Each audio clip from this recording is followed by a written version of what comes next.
Air conditioner के outer unit का temperature 80 degree centigrade तक होता है, जो हमारे एनवायरनमेंट टेम्परेचर से ऑलमोस्ट डबल है। लेकिन इंटरेस्टिंगली 1 मीटर दूर अंदर की यूनिट का टेम्परेचर 16 डिग्री सेंटीग्रेड तक होता है। एक बहुत ही इंटरेस्टिंग फैक्ट है, एयर कंडीशनर के अंदर जो गैस होती है वह क्लोज लूप में फ्लो करती है। इसकी गैस कभी खत्म हो ही नहीं सकती है, और यदि क्लोज लूप में यह फ्लो करती है तो कुछ लोग बोलते हैं कि यह गैस एनवायरनमेंट के लिए हार्मफुल है। तो यह सभी डाउट इसकी वर्किंग के साथ में क्लियर करते हैं।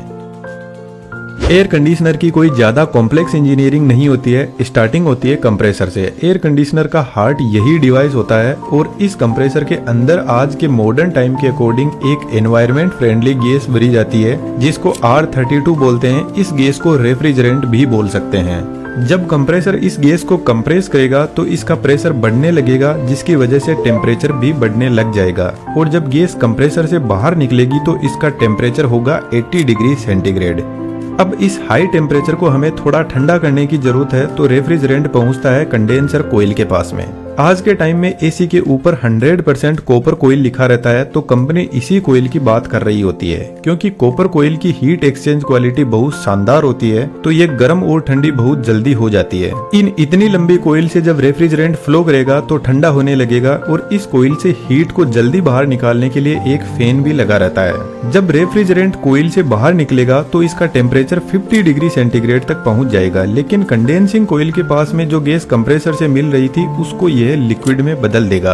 आपको पता है, जब हम पानी को गर्म करते हैं तो वह लिक्विड से वेपर में बदल जाता है, यानी लिक्विड से गैस। इसके उल्टा जब कोल्ड ड्रिंक की बोतल को हम फ्रिज से निकालकर बाहर रखते हैं तो इसके चारों तरफ पानी की बूंदें जमा हो जाती है, जिसका मतलब है वेपर वापस लिक्विड में बदल रहा है। तो कंडेंसिंग कोयल भी गैस को ठंडा करने का काम करती है, जिससे यह गैस से लिक्विड में बदल जाती है। लेकिन अभी भी यह हाई टेम्परेचर का लिक्विड हमारे किसी काम का नहीं है। तो यहाँ से लिक्विड एक्सपेंशन वॉल के पास में जाता है। एक्सपेंशन वॉल का ओरिफाइस बहुत छोटा होता है, तो इधर वाली साइड में बहुत ज्यादा हाई प्रेशर भी है और हाई टेम्परेचर भी है। लेकिन जब इस नैरो ओपनिंग से रेफ्रिजरेंट बाहर निकलेगा तो इसका प्रेशर सडनली रिड्यूस हो जाएगा, जिसके साथ में इसका टेम्परेचर भी रिड्यूस हो जाएगा, और यह लिक्विड एक्सपेंड करेगा, जिससे यह रेफ्रिजरेंट वापस लिक्विड से गैस में बदलने लग जाएगा। लेकिन यहाँ पर लिक्विड 100% गैस में नहीं बदल पाता है। यह वॉल ठीक एक वाटर स्प्रे की तरह काम करता है। वाटर स्प्रे भी बेसिकली वाटर को वेपर में बदल देता है, और यह काफी ठंडे भी होते हैं। गर्मियों में छत पे रखी टंकी का पानी बहुत ज्यादा गर्म हो जाता है,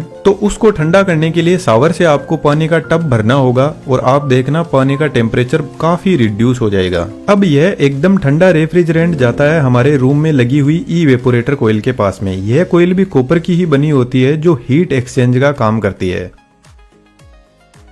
अब यह कोयल रूम में कितनी हीट को एब्जॉर्ब करेगी इसको टन में मापा जाता है। 1 टन लगभग 3500 वोट हीट एक्सचेंज करता है, जबकि 1 टन का एसी 1000 वोट आवर की इलेक्ट्रिसिटी कंज्यूम करता है। जब ठंडा लिक्विड रेफ्रिजरेंट इस कोयल से फ्लो करेगा तो यहाँ पे लगा हुआ फैन इस ठंडक को पूरे रूम में फैला देगा।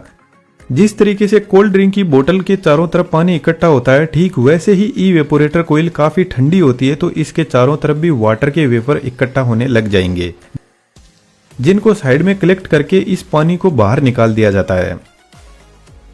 इसी फंडे को यूज में लेकर बारिश के मौसम में बहुत ज्यादा नमी हो जाती है, तो एयर कंडीशनर रूम के अंदर की नमी को भी सोख कर बाहर निकाल देते हैं। और ऐसा हमारे साथ में भी होता है। जब हमारी स्किल का लेवल एकदम वीक होता है तो लाइफ हमें एकदम च्युइंगम की तरह चबाकर फेंक देती है। लेकिन 3D एनिमेशन की स्किल काफी पावरफुल है और आज के टाइम में काफी डिमांडिंग भी है। हमने एनिमेशन तो आपको डिटेल में सिखाया ही है, इसके अलावा डिफरेंट टाइप्स के जो अर्निंग के तरीके हैं उनको भी डिटेल से डिस्कस किया है। डिस्क्रिप्शन में डिटेल्स अवेलेबल है, आप जरूर से कोर्स को ज्वाइन कीजिएगा, आपको बहुत कुछ सीखने को मिलेगा। Now back to the point. अब यह कोयल रूम को तो ठंडा कर रही है, लेकिन रूम की जो गर्मी है उससे इसमें फ्लो हो रहा रेफ्रिजरेंट धीरे धीरे वापस गर्म होने लगता है। और अभी मैंने आपको बताया कि एक्सपेंशन वो लिक्विड रेफ्रिजरेंट को 100% वेपर में नहीं बदल पाता है, तो रूम के अंदर जो गर्मी है उससे रेफ्रिजरेंट वेपर में बदलने लग जाता है। लेकिन जब रूम ठंडा हो जाता है तो यह कोयल भी इस रेफ्रिजरेंट को पूरा वेपर में नहीं बदल पाती है। अब इवेपोरेटर कोयल से यह मिक्स्ड लिक्विड और वेपर पहुंचता है कंप्रेसर के पास में। और जैसा कि इस डिवाइस का नाम ही कंप्रेसर है, तो इतना तो हम दिमाग लगा सकते हैं कि सिर्फ गैस को ही कंप्रेस किया जा सकता है, लिक्विड कंप्रेस नहीं होता है। और बाय चांस ये लिक्विड कंप्रेसर में पहुंच गया तो कंप्रेसर ब्लास्ट कर जाएगा।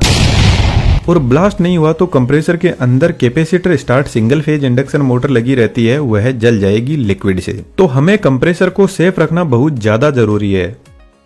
तो एक्चुअल में एक्सपेंशन वॉल्व कुछ इस टाइप का होता है और यह जस्ट इवेपोरेटर कोइल के पास में लगा रहता है। इसमें नीचे से हाई टेम्परेचर और प्रेशर वाला लिक्विड आ रहा है और जब यह इस नैरो एरिया से पास करेगा तो वेपर में बदल जाएगा। एक्सपेंशन वॉल्व बेसिकली यहाँ पर जो ओपनिंग है उसको कंट्रोल करता है। यदि यह रेफ्रिजरेंट को बहुत कम एरिया से पास करवाएगा तो कुछ ही रेफ्रिजरेंट वेपर में बदल पाएगा, जिससे इवेपोरेटर कोइल कम ठंडी होगी और जितना ज्यादा रेफ्रिजरेंट यहां से पास होगा उतना ही रूम टेम्परेचर डाउन होता जाएगा।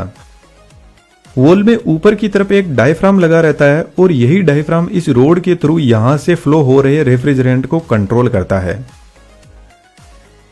और इस डायफ्राम को कंट्रोल करने के लिए कुछ एक heat sensing device evaporator coil के बाहर की तरफ एग्जिट पर लगी रहती है। इसमें एक लिक्विड होता है जो काफी हीट सेंसिटिव होता है और इस हीट सेंसिंग डिवाइस के लगाते ही एक्सपेंशन वॉल्व का नाम बदलकर हो जाता है थर्मल एक्सपेंशन वॉल्व। मान के चलते हैं आपने एसी को 16 डिग्री सेंटीग्रेड पर सेट कर रखा है। जैसे ही रूम का टेम्परेचर 18 डिग्री सेंटीग्रेड पर पहुंचेगा तो इस हीट सेंसिंग डिवाइस में जो लिक्विड है वह गर्म होकर वेपर में बदलेगा और डायफ्राम के ऊपर फोर्स लगाएगा, जिससे ज्यादा रेफ्रिजरेंट पास होगा और कोइल ज्यादा ठंडी होगी। कोइल ज्यादा ठंडी होगी तो रूम की हीट को ज्यादा एब्जॉर्ब करने लगेगी और इस हीट से कोइल के अंदर जो पूरा रेफ्रिजरेंट है वह वेपर में बदलने लग जाएगा और हमारा कंप्रेसर एकदम सेफ रहेगा।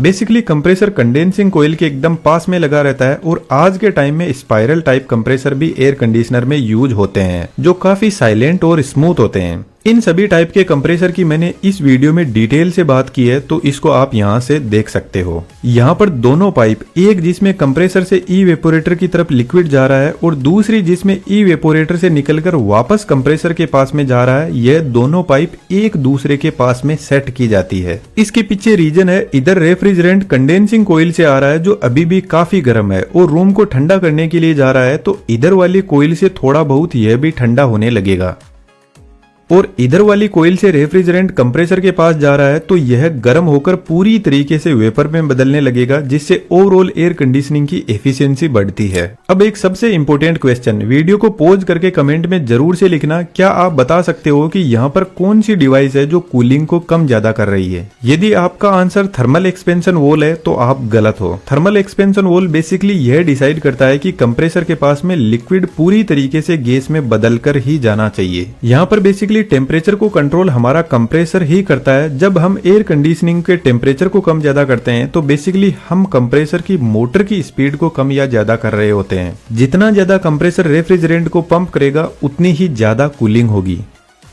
तो यहाँ पर आपने देखा पूरा का पूरा सिस्टम एक क्लोज लूप में काम कर रहा है, गैस कहीं से लीक होती ही नहीं है। तो एयर कंडीशनिंग की गैस खत्म हो जाए कोई चांस ही नहीं है जब तक इसमें कोई लीकेज ना हो। तो पुराने जमाने के एयर कंडीशनिंग में लीकेज की वजह से यह एनवायरमेंट और हमारे दोनों के लिए ही खतरनाक है। रेफ्रिजरेटर का मैकेनिज्म भी ठीक ऐसे ही काम करता है। आप यहाँ पे क्लिक करके पूरा वीडियो एंजॉय कर सकते हो। ऐसा एनिमेशन आप सीखना चाहते हो तो हमारे बेहतरीन 3D एनिमेशन के कोर्स को ज्वाइन कर सकते हो। वीडियो के अकॉर्डिंग आप अपना फीडबैक जरूर से कमेंट बॉक्स में लिखना।